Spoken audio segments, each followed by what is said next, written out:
નમસ્કાર, spark today ન્યૂઝમાં આપનું સ્વાગત છે. આપ જોઈ રહ્યા છો સ્પાર્ક ટુડે ન્યૂઝ લાઈવ. હાલ જે આપ દ્રશ્યો જોઈ રહ્યા છો તે મકરપુરા કૃત્રિમ તળાવ ખાતેના છે. 10 દિવસની મહેમાન ગતિ બાદ આજે જ્યારે દશા માતાની વિસર્જનની વેળા આવી છે, ત્યાં ભક્તિમય માહોલ વચ્ચે આજે દશામાની મૂર્તિઓ લઈને માઈ ભક્તો વિસર્જન માટે આવી રહ્યા છે. આપ તમામ દ્રશ્યો જે જોઈ રહ્યા છો મકરપુરા વિસ્તારના છે, જ્યાં કૃત્રિમ તળાવ બનાવવામાં આવ્યું છે.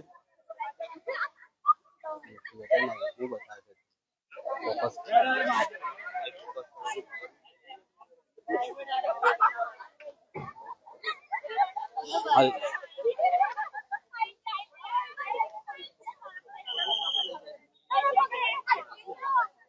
10 દિવસની મહેમાન ગતિ બાદ આજે દશામાને વિદાય આપવાનો દિવસ આવ્યો છે. 10 દિવસ પહેલા ભક્તોએ પોતાના ઘરે માતાજીની સ્થાપના કરી હતી અને આ 10 દિવસ દરમિયાન પૂજા અર્ચના, આરતી અને ભક્તિભાવ સાથે માતાજીની સેવા કરી હતી.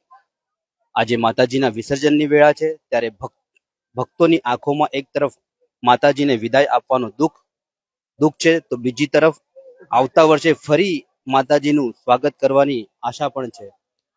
આપ જે દ્રશ્યો જોઈ રહ્યા છો મકરપુરા કૃત્રિમ તળાવ ખાતેના દ્રશ્યો છે, જ્યાં માઈ ભક્તોની દશામાની મૂર્તિ લઈને અને સાંઢણી લઈને વિસર્જન કરવા માટે આવ્યા છે. તમામ માહોલ જે છે ભક્તિમય છે.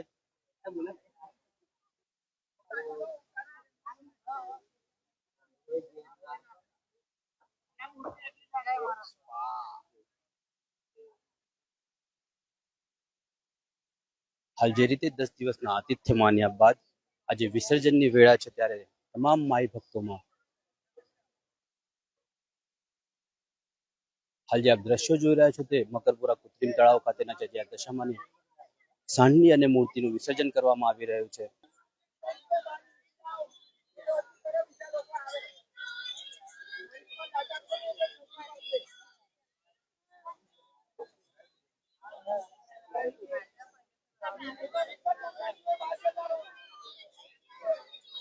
માઈ ભક્તોની ભારે ભીડ ઉમટી છે. તમામ જે વાતાવરણ છે તે ભક્તિમય માહોલમાં આજે પૂજા અર્ચના સાથે માતાજીને ભક્તો વિદાય આપશે.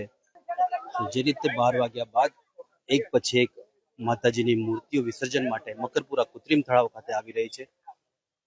ખૂબ મોટી સંખ્યામાં માઈ ભક્તો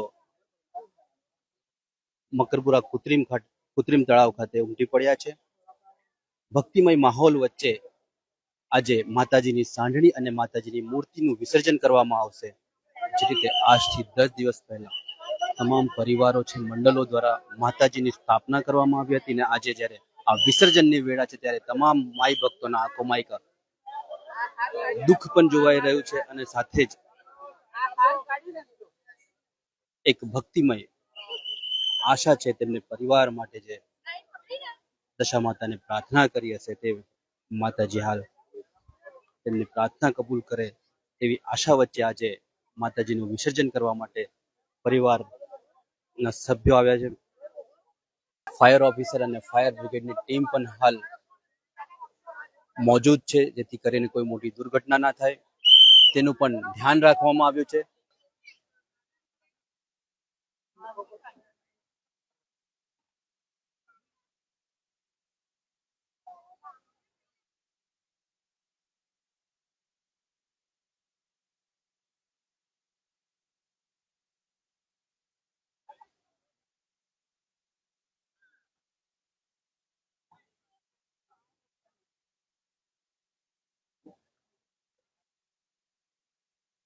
દશામાનું વ્રત મુખ્યત્વે પરિવારની સુખ સમૃદ્ધિ, સારા ભાગ્ય અને સંકટો દૂર થાય તે માટે કરવામાં આવે છે.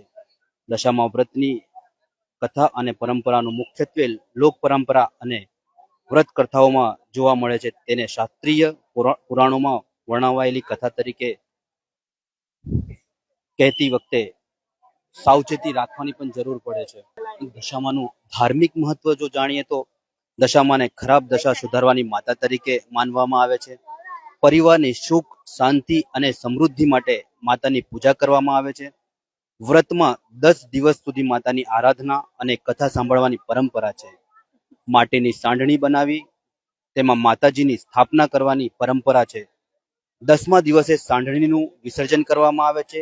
દશામાની કથાનો મુખ્ય સંદેશ છે કે અહંકારનો ત્યાગ કરી શ્રદ્ધા, ભક્તિ અને સદાચાર જળવાય હાલ જે રીતે ફાયરની ટીમ, કોર્પોરેશનની ટીમ અને પોલીસની ટીમ તૈનાત છે, જેથી કરીને કોઈ દુર્ઘટના ના બને તેની પણ સાવચેતીપૂર્વક ધ્યાન રાખવામાં આવ્યું છે. અત્યાર સુધીમાં મકરપુરા કૃત્રિમ તળાવ ખાતે 171 જેટલી મૂર્તિઓ હાલ વિસર્જન માટે આવી છે.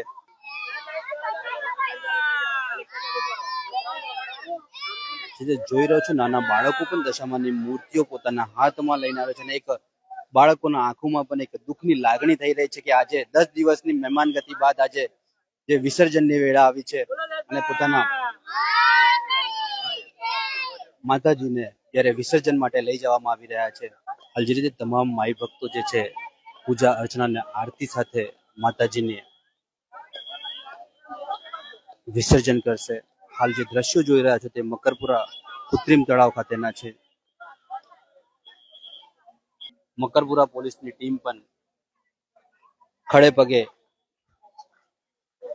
મકરપુરા કૃત્રિમ તળાવ ખાતે તૈનાત છે, જ્યાં માઈ ભક્તોને કોઈ પણ પ્રકારની અસુવિધાઓ ના થાય તેનું પૂરેપૂરું ધ્યાન રાખવામાં આવી રહ્યું છે.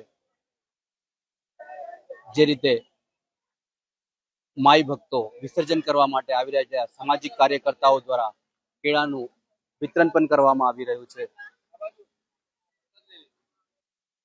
જે રીતે 10 દિવસનું આતિથ્ય માન્યા બાદ આજે ભક્તિમય વાતાવરણમાં માતાજીનું વિસર્જન કરવામાં આવી રહ્યું છે.